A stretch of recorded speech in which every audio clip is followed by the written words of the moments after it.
So Mr. Schreiber's on bond for a harassment case. He's now picked up a new case. Yes, sir. You now stand charged with the offense of assault of a family member. You are facing up to a year in jail and or a $4,000 fine. We're going to do probable cause. You have the right to remain. This judge is fired up. I'm going to go nuts on your bond.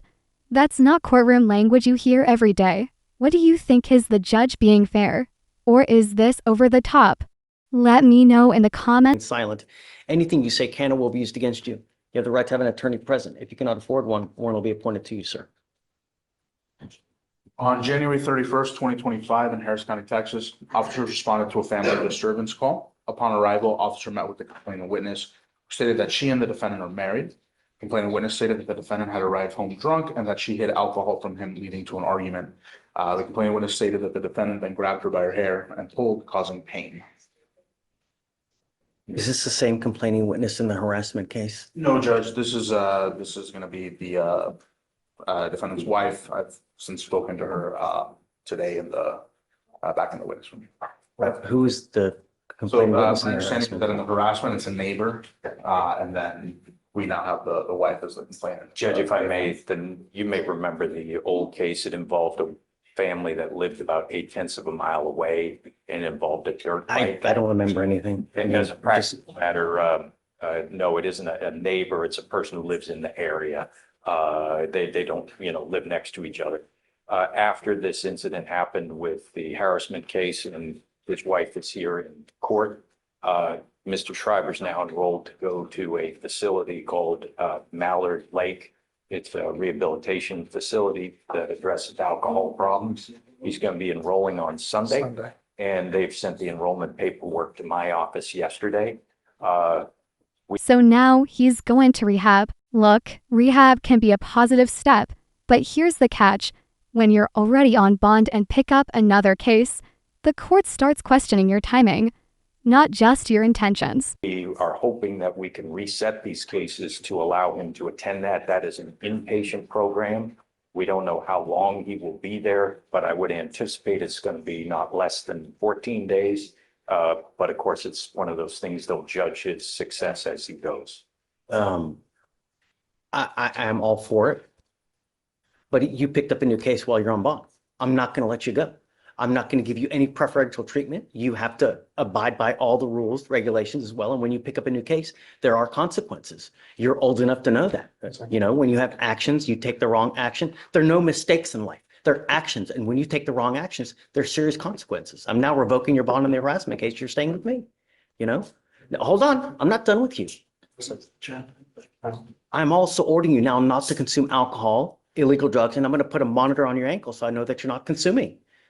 So I still would go to rehab? Then we'll talk about that. We'll work through all the, all the issues as far as there, but I'm not going to take your word for it that you're not going to consume. I need more concrete evidence, and the way that I do that are with these devices, and you're now with me, absolutely no tolerance. If I find that you're now a further danger to my community, I'm going to go nuts on your bond.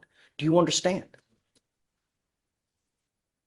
So what does wife want? Does she want to continue to have contact with him? She is here to ask that the court modify the conditions of the magistrate order for emergency protection. Since this incident happened, Mr. Schreiber's been living in a hotel. They've abided strictly, even with their communication and transportation today, with the no contact. However, she is asking that we remove that restriction and instead go with the no threatening or harassing communication. I've spoken with her and confirmed all of counsel's represented, and we're not going to be unopposed. We're not going to be opposed to modifying it to no threatening or harassing. So you have an order for protection that's been put in place by the magistrate. I'm leaving everything in that order intact except for one thing. Well, I guess two. Does the MOAP also say no contact as well? It says no contact and don't go to their. Got it. Okay, so I'm going to modify two things. The first thing I'm going to do is I will take off the residential restriction. Number two, I'm ordering you not to have any threatening or harassing contact with the complaining witness in this case. Line right there. I don't care what you think. It's how she perceives it. That's the heart of harassment law. If she feels threatened, even if you think it's nothing, it can put you right back in jail. You need to understand what is threatening or harassing doesn't matter what you think. I could give a rat's behind what you think. It's what she perceives. So if I go like this, is that threatening or harassing? It most certainly is, and it can land you in custody. And I'm going to tell you now, any more issues, That's why I'm going to rehab, sir. Yes, sir. I understand. you know, there are people in life when they drink, they're very happy. They're the life of the party. That way. Yeah, and then there are people who develop horns when they start drinking. If this is you, there's one easy solution.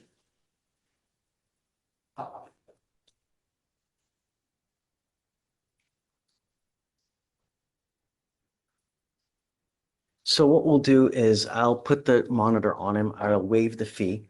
Okay. I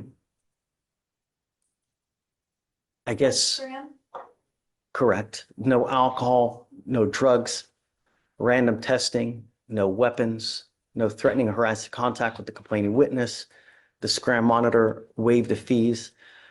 Get with me as far as the facility and what they say about him having the device on and if they're okay with it, if they're not okay with it. If they're not, then we can work something out. But the minute he gets out, the next day he's got to get the monitor on if they have a problem with it. And then you must charge this device every single day. If the battery goes dead, so does your bond. Do you understand? All right, so I'll set the new bond at 5,001 on the harassment case, and then we're done. All right, goes with you.